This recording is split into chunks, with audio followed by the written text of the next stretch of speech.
नमस्ते। एपिस्टैक्सिस इसका part 3 video है ये। तो पार्ट 3 वीडियो में हम ये देखेंगे कि ये पेशेंट पहले जब हॉस्पिटल कैजुअलिटी नहीं तो इमरजेंसी पहुंचता है, उसका ट्रायज कैसे हो रहा है, उसका मैनेजमेंट कैसे करेंगे, ये चले देखेंगे।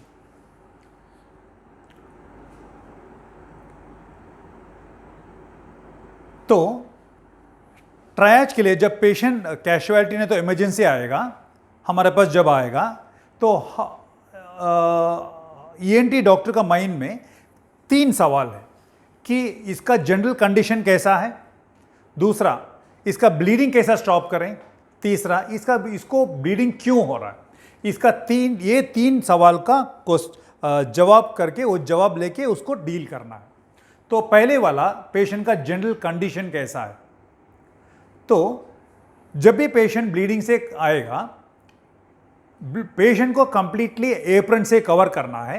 ऐसा ही डॉक्टर जो है हेयर कवर करके कैप पहनेंगे और लाइट वेल इक्विप्ड इल्यूमिनेटेड रहना चाहिए, और वाइसर और साथ में स्पेक्टिकल्स पहनेंगे।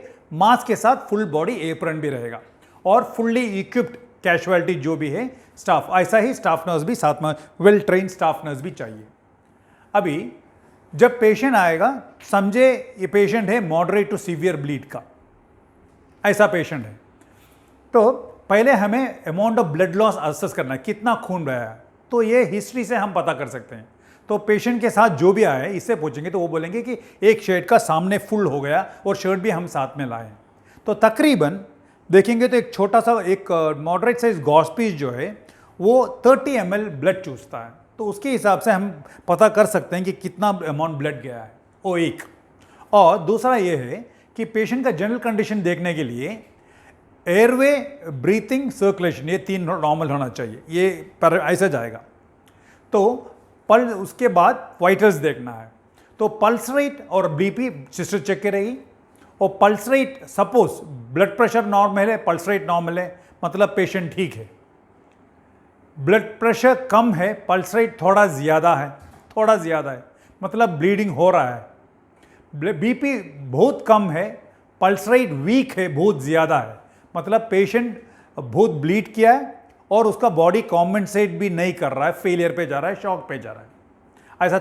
ऐसा डिटेल में हम पता कर सकते हैं। और जब भी ऐसा सिनारियो है, स्टाफ नर्स जो है बीपी पल्स रेट चेक करने के बाद तुरंत वो IV wide bore cannula IV line लगाएगी। हो सकता तो दोनों साइड में हाथ में लगाएगी। एक बार कंप्लीटली कोलैप्स हो गया तो आईवी लाइन मिलने मुश्किल है, और दोनों साइड में लगाएंगे तो बेहतर है। वो डाल के depends upon the severity of the condition, बहुत सीवियर है तो दोनों लाइन लगाना पड़ेगा। और साथ साथ में उसी टाइम में एक प्लाज्मा एक्सपैंडर्स शुरू करेंगे अगर जो पेशेंट शॉक में है तो प्लाज्मा एक्सपैंडर्स ये जो है ये सिर्फ नॉर्मल सलाइन नहीं तो डेक्स्ट्रोज सलाइन से काम नहीं चलेगा। इसलिए ब्लड सप्लीमेंट जब तक ब्लड नहीं आया था तो प्लाज्मा एक्सपैंडर जैसे कि डेक्स्ट्रा फूड वो चालू करेंगे। अभी हमारे पास 2-3 ऑल्टरनेटिव है। एक आरबीसी कॉन्सेंट्रेट दे सकते हैं, नहीं तो होल ब्लड दे सकते हैं, नहीं तो फ्रेश फ्रोजन प्लाज्मा दे सकते हैं जिसमें कोएगुलेशन फैक्टर्स हैं और बट प्लेटलेट्स नहीं है, और क्रायोप्रेसिपिटेट दे सकते हैं जिसमें सिर्फ फाइब्रिनोजन है जो हेल्प करेगा।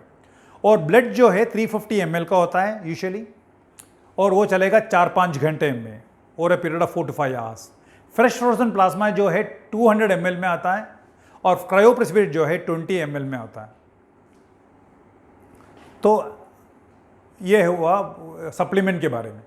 तो अभी पहले ये है जैसे कि हमारे पास 3 सवाल था।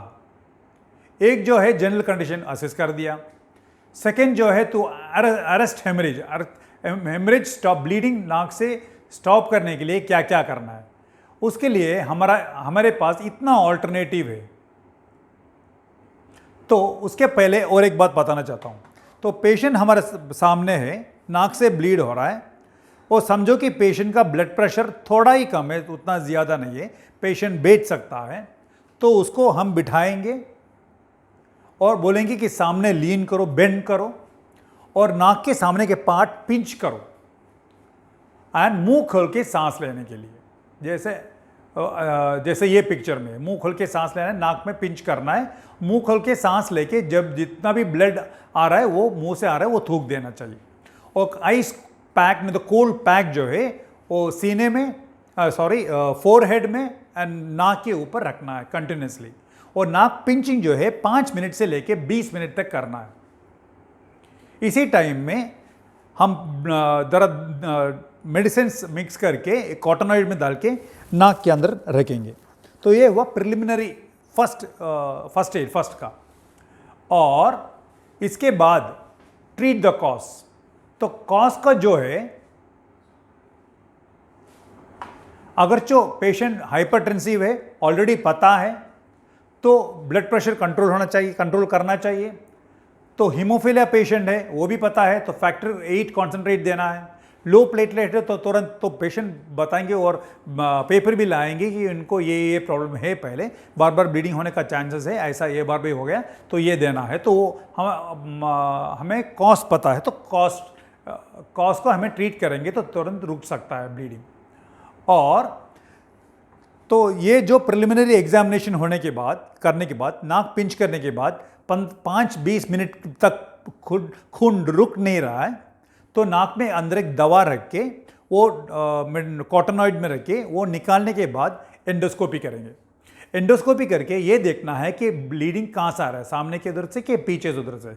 तो ब्लीडिंग कहाँ से आ रहा है और कितना ज़्यादा आ रहा है ये दोनों देखेंगे तो हमारे मैनेजमेंट के लिए आसान रहेगा। तो समझो ब्लीडिंग का स्पॉट पता चल गया तो हमारे पास ब्लीडिंग कंट्रोल करने के लिए इतना ऑप्शन है। कॉटराइजेशन है, एंटीरियर नेसल पैकिंग वो 3 तरह का हो सकता है, पोस्टीरियर नेसल पैकिंग वो भी 3 तरह का हो सकता है, इन्फ्लेटेबल बैलून पैक्स नहीं तो balloon tamponades, hot water irrigation 50 degree centigrade में, एम्बोलाइजेशन एंड सर्जिकल मैनेजमेंट। इतना वैरायटी ऑप्शंस है depending upon the site of bleed and the severity of the bleed and the recurrence. इतना options है।